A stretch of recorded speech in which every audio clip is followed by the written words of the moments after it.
Welcome back. In the past 2 days, you have learned to understand your data and clean it like a pro.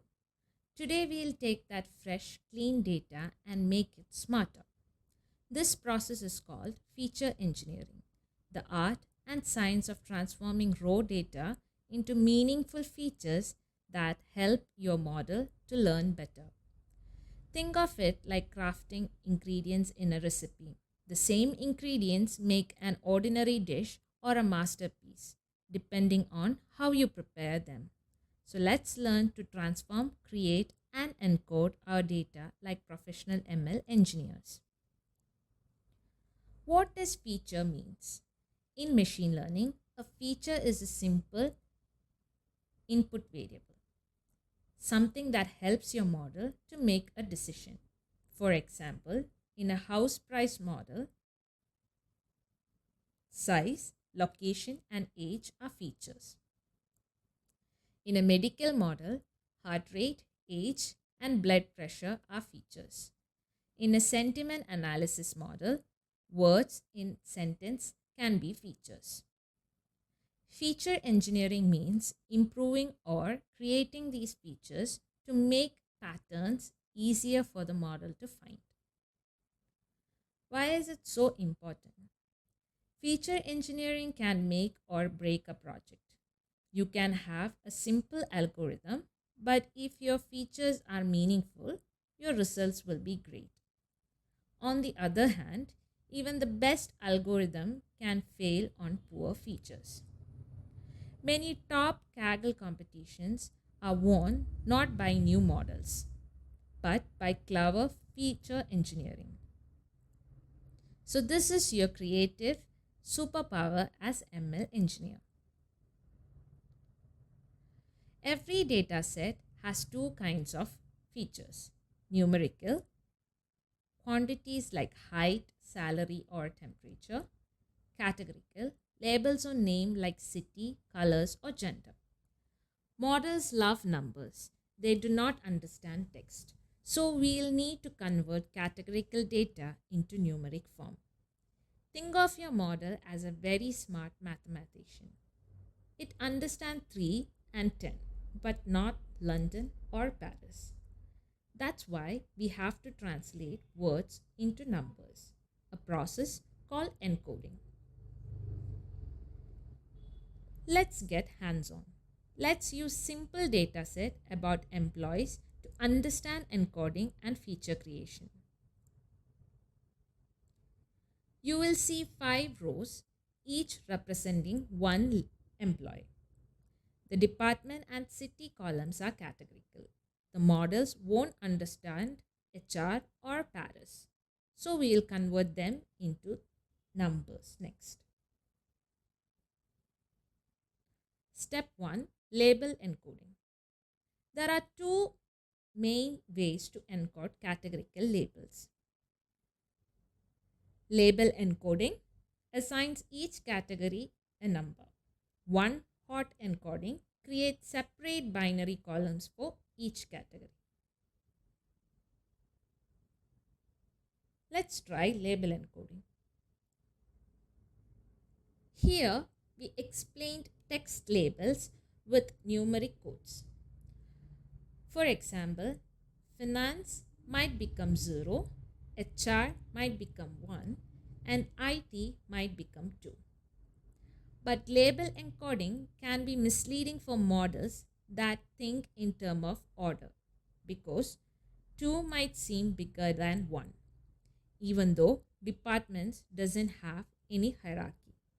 That's why for most ML tasks, we prefer one hot encoding. Let's try one hot encoding.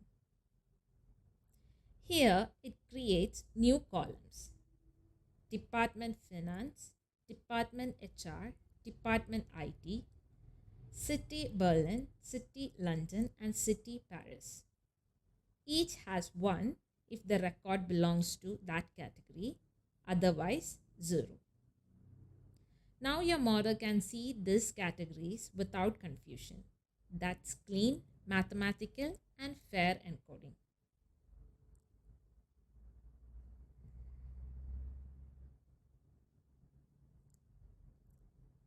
Sometimes the best feature doesn't exist in your raw data. You create them yourself. Imagine your dataset has a column experience and salary. You can create a new feature, salary per year of experience. This feature tells us how efficiently experience translates into pay. Sometimes patterns like this give the model more predictive power. Some more feature ideas would be BMI, price per square feet, interaction term, and length of text or word count. Feature engineering is creativity meets science. It's your chance to make your model see the hidden patterns others miss. Now, not all categorical data is random. Some have order built into them. Example, low, medium, high, or beginner, intermediate, advanced. This is called ordinal data. We can encode it with numerical order directly.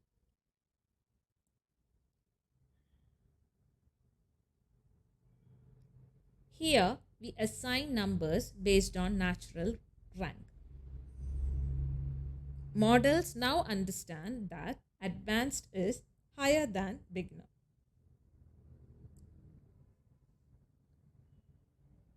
After creating or encoding features, sometimes our data columns end up on very different scales.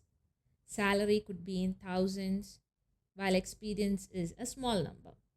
To keep all features balanced, we'll learn scaling and normalization tomorrow. But for now, just remember, scaling ensures no single feature dominates the learning process. So today we have learned how to make our data smarter. Label encoding for simple categories, one hot encoding for non-ordered labels, manual mapping for ordered data, creating new features to add insight. This transformation helps your model see your data more clearly and that the clarity turns into better accuracy. Let's practice the new powers. Load Titanic dataset from Seaborn, identify the categorical column, apply one hot encoding, create new feature like age to fair ratio, and display the first few rows and observe how clean and numeric your data look. That's for day 3. You just took your data from plain to powerful, transforming it into something the ML model can understand and learn from. In day 4, we'll take this step one further and learn about feature scaling. How to keep all your numerical features on a fair scale so no one can overpower them. See you soon.